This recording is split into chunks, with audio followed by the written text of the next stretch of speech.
tous, j'ai vu ce matin une vidéo d'une étudiante de Émile Cole qui disait que l'art était subjectif. Définition de la subjectivité, caractère de ce qui appartient au sujet à l'individu seul. Dans son sens ordinaire, subjectif désigne le caractère de ce qui est personnel, en opposition à objectif qui tient de la neutralité. La subjectivité est une question philosophique. On entend beaucoup ce propos-là et il est vraiment, même en philo, souvent revendiqué le fait que l'art serait subjectif. Moi, je pense pas. Je pense que le spectateur est subjectif sur son appréhension de l'œuvre parce qu'il arrive avec son œuvre. Pour moi, un artiste professionnel qui a fait des études d'art et qui a un certain background du coup dans son expérience artistique, est capable d'avoir pas mal de références artistiques et de les justifier, pour moi, il n'est pas subjectif dans sa appréhension de ce qu'il fait. Parce que il est capable de justifier d'une certaine culture artistique, de cette formation. Quand on met une note à un élève en tant que prof d'art ou d'illustration, en fait, on prend souvent appui sur nos références visuelles. Là où beaucoup de profs sont peut-être pas très bons en école d'art, c'est pour vulgariser en fait cette culture artistique qu'ils ont acquis avec le temps, et c'est un œil qu'on se fait au fur et à mesure à force de voir des choses. Quand vous traînez avec que des gens qui ont fait des études d'art et que vous allez régulièrement faire des expositions, que vous êtes même super intéressé par tout ce qui se fait à l'heure actuelle dans l'art contemporain ou dans l'illustration contemporaine, vous n'êtes pas subjectif sur ce que vous faites. Vous êtes dans un milieu, dans un cosme artistique. Et c'était le cas de tous les grands peintres dans le passé. Quand on me dit oui, mais enfin, y a plein de peintres qui n'ont pas forcément fait d'études d'art et tout. Ouais, mais quand vous regardez leurs potes, ils étaient potes qu'avec des gens qui avaient fait des études d'art. Et quand on regarde les plus grands peintres, il y en a quand même très peu qui n'ont pas fait d'études d'art. Et enfin, c'est quand même quelque chose d'assez drôle quand les gens parlent de ça et en disant oui, enfin, mon dessin, la valeur de mon dessin, c'est quand même subjectif. Alors, je pense qu'il faut pas dire qu'un travail est nul. Je pense qu'un travail, il est toujours à considérer dans une échelle de temps. Un travail, il est intéressant par rapport à l'expérience qu'on a à un moment T. Pour moi, c'est normal que le travail d'une personne d'une première année d'études soit pas aussi qualitatif que le travail d'une personne en dernière année d'études en école d'art. C'est tout à fait logique. En revanche, comme je donnais des cours assez bien à des élèves du coup de 11 ans quand j'étais au collège, enfin j'ai donné des cours en collège, en lycée et en licence, pour des licences, donc c'était des licences en illustration, donc c'était très très spécifique. Donc j'ai donné, c'était licence première année, deuxième année, enfin du coup des bac plus 2 et bac plus 3.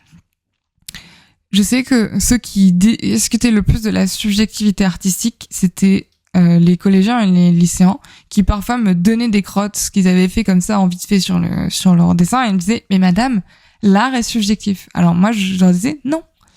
Enfin parce que le fait que tu vois des artistes qui parfois te semblent être des crottes sur leur œuvre et que pour toi c'est du grand n'importe quoi, en fait c'est parce que toi tu n'as pas les références et que tu n'as pas l'historique de cet artiste et que tu n'as pas la justification de comment l'artiste en est arrivé là et qu'est-ce qu'il essaye aussi de faire émerger chez toi. Et la plupart du temps les artistes qui essayent de faire émerger ces sentiments de n'importe quoi, ils font ça pour provoquer, pour faire questionner les gens. Si toi tu viens devant une œuvre en te disant je vais faire n'importe quoi et de toute façon les gens vont m'acheter mon truc, c'est pas la même démarche que quelqu'un qui fait n'importe quoi, enfin entre guillemets, parce que il a une recherche de questionnement devant ce qu'il fait. Quand on voit un tableau peint en blanc et où il y a rien d'autre que juste le tableau peint en blanc et qu'en fait le but c'est de venir avec cette expérience-là de l'art et dire en fait je pourrais faire n'importe quoi d'autre, beaucoup plus sophistiqué, et je décide de faire un truc blanc. C'est pas du tout pareil que quelqu'un qui sait pas dessiner et qui décide de faire une toile blanche. Je sais pas si vous voyez ce que je veux dire par là. Déjà, il y a tout ça qui vient en compte, et aujourd'hui, il y a plein de gens qui pensent que les IA vont remplacer totalement les artistes et surtout les illustrateurs, alors que en fait, non. Je regardais une story du coup de la mairie de Montreuil, je crois, récemment, qu'une amie a repartagé et qui montrait bien les limites de l'IA, où ils ont demandé à une IA de générer des illustrations en fait autour de la journée internationale des droits des femmes. Et cette IA a en fait créé des images hyper sexistes, en fait, avec des femmes très maigres et des gros seins, ce qui est complètement à l'antithèse en fait de la volonté de montrer quelque chose d'intéressant pour la journée internationale des droits des femmes. Ça montre une image. Pourquoi ça montre ça? Ça montre ça parce qu'en fait c'est une image très populaire, très facile, et que aujourd'hui, en fonction des valeurs que vous voulez promouvoir, c'est quand même plus intéressant de toucher un public, et surtout quand c'est un public que vous voulez toucher de femmes, avec des corps qui montrent une certaine pluralité des corps. Si vous montrez des femmes très maigres avec des gros seins, en fait, vous parlez à un homme. Et c'est pour ça qu'une IA peut pas juste remplacer un humain. Enfin, un humain, un artiste, il va pas, il y a toute cette démarche derrière conceptuelle qui se travaille en école d'art et que vous pouvez pas rattraper, sans avoir un minimum de formation, comme ça, en fait. Enfin, savoir dessiner, tout le monde peut le faire. Si vous avez envie de vous mettre à faire 15 heures des dessins et vous dire, vas-y, je vais devenir le meilleur dessinateur de tous les temps, vous y arriverez. Je vous promets, c'est possible. Enfin, passer beaucoup de temps à dessiner, ça viendra. Tout le monde peut dessiner. Par contre, avoir une démarche artistique, c'est pas quelque chose de si facilement à acquérir. Enfin, si facile à acquérir, pardon. En fait, pourquoi c'est pas si facile d'avoir une culture artistique? C'est parce que ça demande des connaissances en histoire de l'art et en histoire contemporaine, enfin de ce qui se passe aujourd'hui.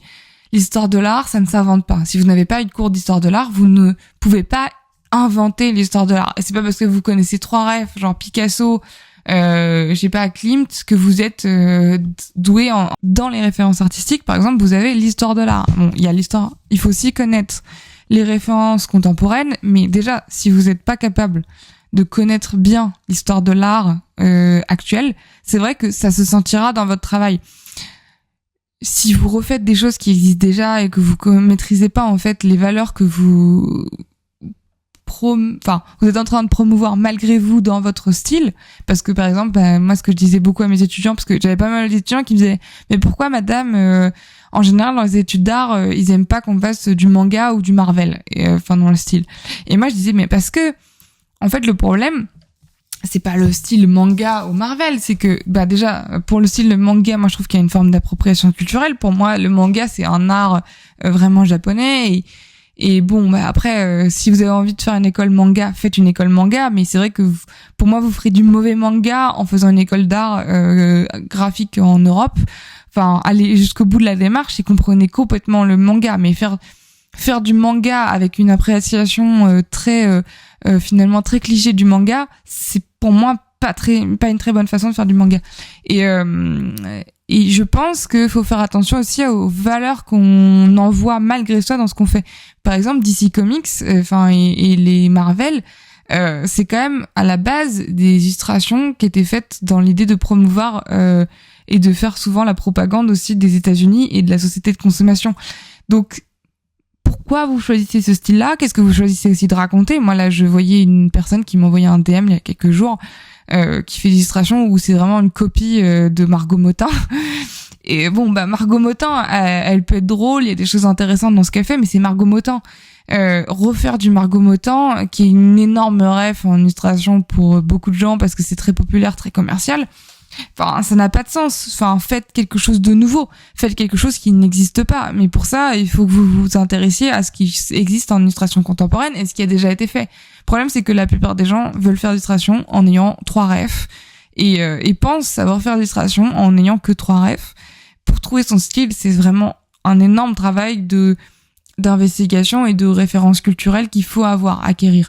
Et ça passe par ce côté aussi un peu théorique qui peut être chiant, qui peut paraître chiant, mais ça passe aussi par aller faire des expositions, aller voir ce qui se passe aujourd'hui, quoi.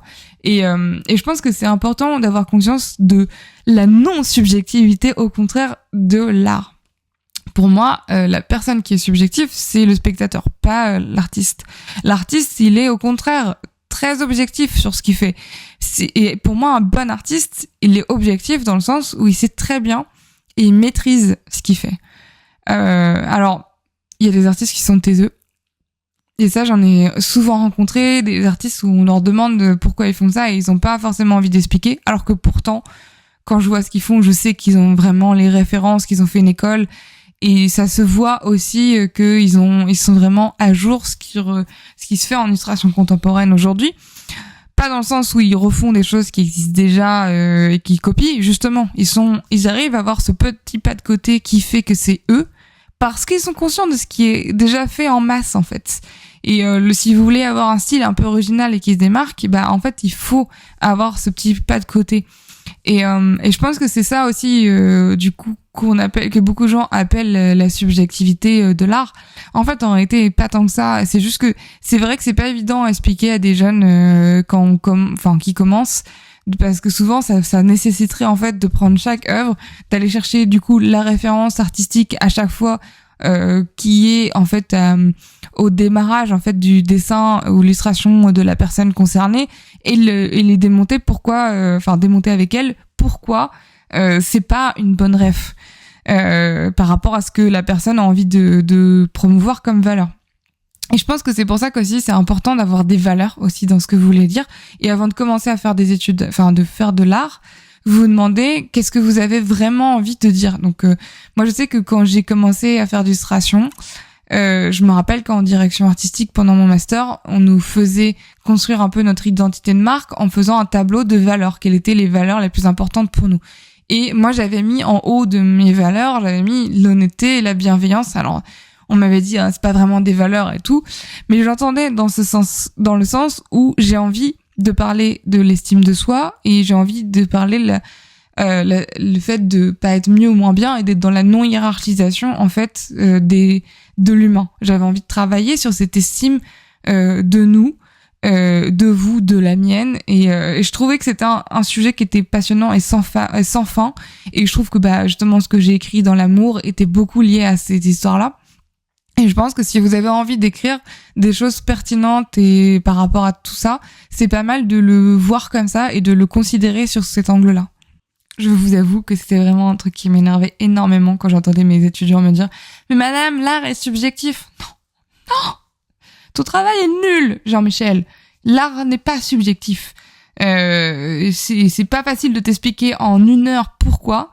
Quelles sont les références visuelles qui ne vont pas dans ton œuvre. Alors moi j'ai essayé de le faire parce que je prenais le temps d'être tout justifié avec mes élèves parce que mais je peux comprendre que certains profs aient plus la patience après 2 ou 3 ans et je peux aussi comprendre que certains profs ne le fassent pas parce qu'ils ont pas forcément des fois on est beaucoup d'artistes aussi à avoir avaler énormément de connaissances et c'est difficile d'arriver à avoir cette capacité-là à revenir en arrière de d'où on vient. Et je pense que c'est plus facile de savoir d'où on vient quand...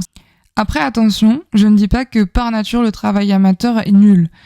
Je pense que aucun travail n'est nul. Il faut juste voir quel est l'usage de ce travail. Si vous êtes un travail amateur, soit vous vous formez auprès de professionnels qui vont faire des stages ou qui vous donnent des cours, comme moi par exemple, soit vous décidez de rester sur un truc très amateur et de pas aller plus loin. Mais dans ces cas-là, ayez conscience que vous êtes amateur et que ça sera difficile d'aller dans les plus hauts paliers par rapport à ce que vous faites vis-à-vis de ce manque d'ambition derrière ce que vous faites. Vous pouvez pas revendiquer une ambition démesurée et ne pas vous donner les moyens d'acquérir tous les outils. Et donc, ces outils-là, c'est cette forme d'objectivité du coup de l'art.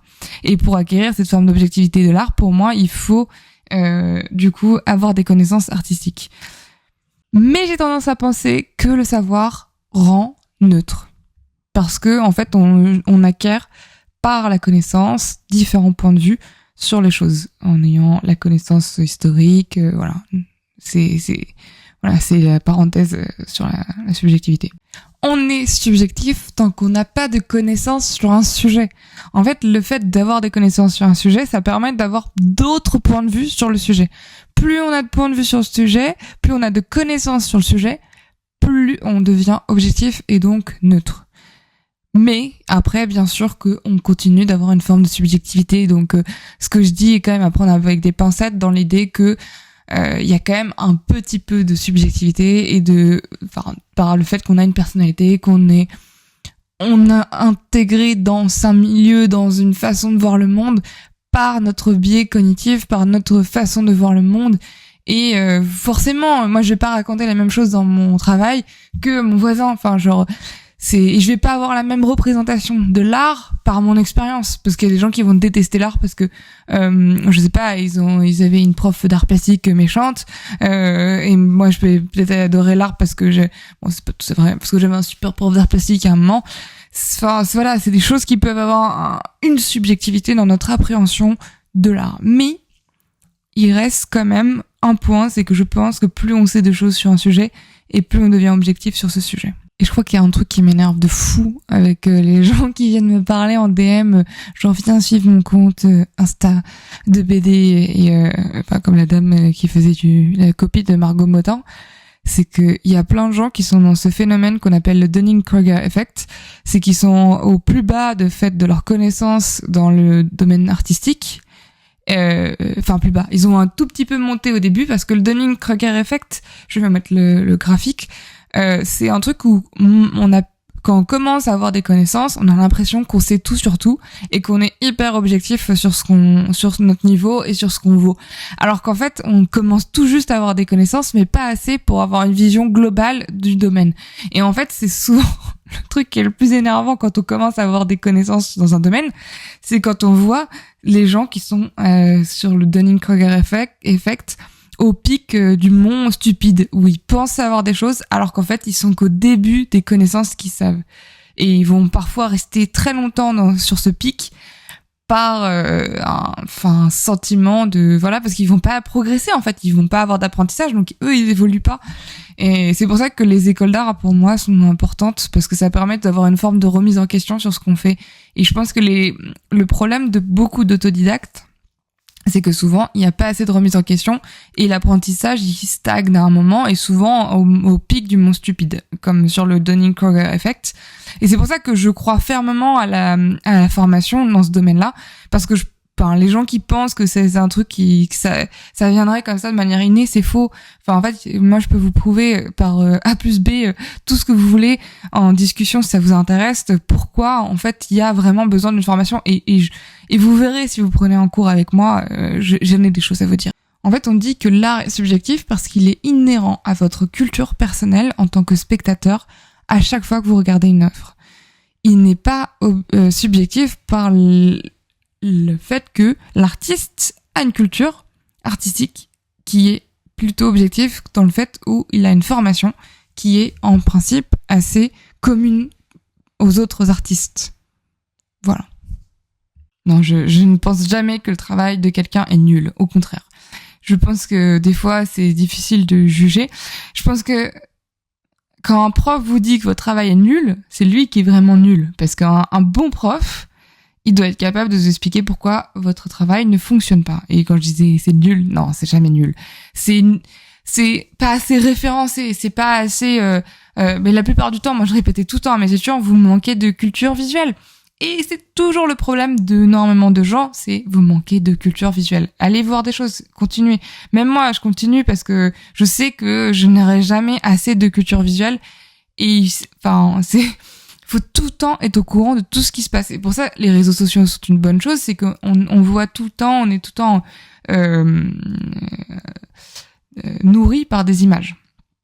Et quand on est nourri par des images de gens qui sont issus de l'illustration contemporaine, c'est quand même des images assez fiables sur la qualité du coup de ce qu'on peut voir. Donc si vous voulez avoir quelques refs intéressantes, moi je vous recommande d'aller voir par exemple les personnes qui ont été sélectionnées dans des festivals reconnus comme le festival d'Angoulême, je crois que c'est dans les Bulles, qui est en Bretagne. Il y a aussi les puces d'illustration une fois par an, qui est le salon d'illustration contemporaine à Paris. Vous en avez pas mal des salons d'illustration contemporaine qui sont intéressants et qui sortent un peu des références juste populaires et commerciales que vous pouvez avoir en supermarché, quoi. Si vous trouvez une BD en supermarché, probable que ce soit une référence que tout le monde a. Et tant mieux si vous devenez un illustrateur qui est tellement reconnu que ses BD sont même diffusés en supermarché. Mais n'oubliez pas que c'est justement parce que cette personne est reconnue que ça se verra dans votre style que vous avez pris inspiration sur elle. Donc plus votre référence est niche, plus ça fera de votre style un style unique. Et moi j'ai tendance à dire, le mieux c'est d'avoir plein de références. Plus vous aurez de références, plus votre style il sera vraiment authentique et personnel. Et je pense que moi, je sais que quand j'ai envie de faire une nouvelle illustration et que je prends des refs, souvent j'essaie de faire un mix de 2 ou 3 refs différentes. Alors après, ces fois, ça m'arrive de faire des trucs qui ressemblent un peu au niveau de la composition. Mais après, je pars toujours du principe que je vais jamais redessiner sur le dessin de quelqu'un d'autre. Je vais toujours refaire avec mon style maladroit, volontairement, pour que ça reste mon style et pas celui de quelqu'un d'autre. Et je fais vraiment attention aussi à ce que je dis, pour essayer de dire des choses un peu différentes, un peu plus personnelles. Quand, par exemple, j'ai fait mes motardes là récemment, je me suis inspirée du coup de photos. Donc c'est des photos où en fait j'ai pas essayé de refaire telle quelle la photo, j'ai fait ça à main levée et assez vite, et j'ai essayé de faire en sorte que le t-shirt de la nana il soit par exemple il promeut l'IVG. Elle